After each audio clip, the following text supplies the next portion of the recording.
To John's point about Mexico trying to be a partner in all of this and whether they're committed to being that partner. Remember, we're going to have a change in government in December when the new president takes over. Mexico is already trying, we're told, to limit to 150 a day those applying to seek asylum. First in Mexico, and then they can proceed north here. It's a little bit more nuanced than that. But let's talk to Art Cueto. I hope I'm pronouncing that correctly, Art. The Border Patrol Council Vice President. All right. But your take on what Mexico is doing, it is saying it's trying to limit the processing of these individuals to 150 a day, but sometimes the crowds, overwhelm those doing that. But what do you think of that? The reality is this is not a caravan coming into the United States. What it is, it's an invasion. When you see that many individuals from another country massed together and they're going to enter a country by force with flags of the country that supposedly is oppressing them and that they're escaping from, there's nothing else you can call it but an invasion. And that's the harsh reality. We went through this before. This is what's upsetting. We went through this before in San Diego recently. Right. Last April, I remember this well. The numbers whittled down from what they were originally told, but they were still significant, right? Right. But you would think that the leaders from the agency would have a plan if it happened again. And here they are with no plan again. They put it on the president. They want the president to take care of everything. But the reality is, and I've said it many times before and I'll hammer it again, is until the individuals that are running certain agencies get removed or start doing what needs to be done, we're going to continue to see this. What agencies are you talking about, Art? Well, I'm talking about my own agency, for one. You have individuals that are running the agency that were here during the last administration. They're still here now. They haven't done anything about the catch and release. Here you have, thousands of people that are entering their country, and as soon as they touch U.S. soil, they're going to be able to claim asylum. They're going to go through the whole process. They're not going to have enough judges. They're going to send them down to wherever, state that they want to go to and wait for an immigration court. In the meantime, they're free to roam around in the United States. And statistics show that they never show up for this immigration case to begin with. I mean, it's just ridiculous. So would you extend that then, Art? I'm sorry. Would you extend that, Art, to Homeland Security, that they're dropping the ball? Somebody's dropping the ball. You tell me, when you're in charge of this situation, and it's happened before, and now months later, you're having it happen again, at an even bigger amount of individuals that are invading our country, and you haven't developed a plan to fix it yet? Somebody's dropping the ball. One of the areas that was bandied about last spring, and correct me if I'm wrong, Art, is that a lot of these people are being processed for, the paperwork and everything would take to claim asylum. They waited out in the United States, and as you say, they wait for a judge's hearing. That could be weeks, months away, and we never hear from them again. They're years. Here. Now, what's to stop Mexico if we insisted with the Mexicans? You hang on to them until we resolve this. Has that ever been bandied about? I know that's been talked about, but what do you think?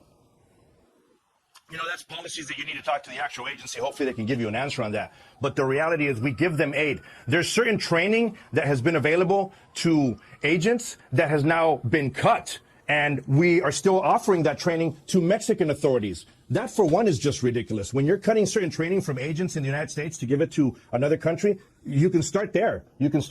Stop giving it any type of training. Mexico has no interest in sort of saying, all right, we will house these migrants while they clear paperwork in the United States. There's no upside for them to do that, and they claim have the money to do that. So the onus falls on the United States, right?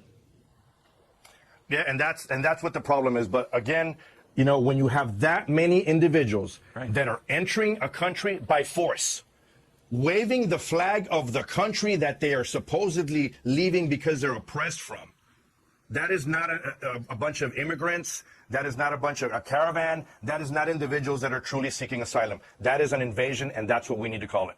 All right. Art Del Cueto, thank you very, very much. Dana, it's not just the politicians in those areas. It's a lot of the news media that I believe shares a lot of the responsibilities. You know what news outlets I'm talking about. You've been out there. You've taken them head on. I appreciate that. And trust me, when the agents found out I was going to be on your show, they were all very excited. They watch your show. They're very happy for people like you that, have been on the forefront and explaining the reality of what's going on. And you hit the nail on the head. That's some of the problem. A lot of these individuals think that a lot of these drugs that are coming into the country and the areas that are being affected are just here on the southern border. And that's simply not true.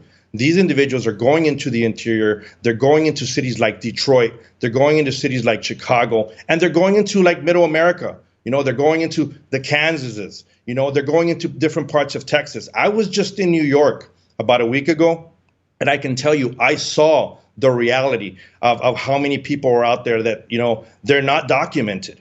And then you look at the crisis of the opioid crisis and the drugs that are entering the country and the people that have OD'd, and, the hundreds of kids, thousands of individuals that have OD'd on drugs.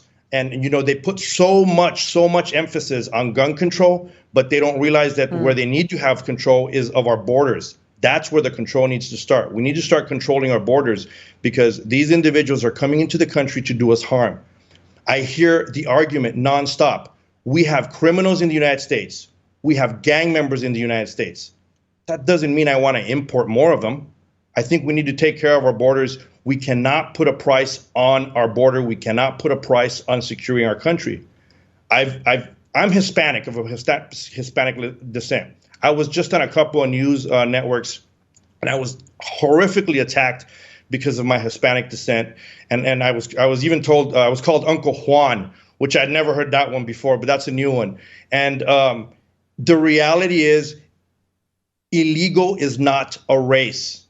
And I have said it on many TV shows, many other news networks, and they told me it's getting old, but it's not getting old because the reality is I do not lock my door at night because I hate the people outside. I lock my door at night because I love the people inside my home. And that is the way we need to treat our border, and that is the way we need to treat our country.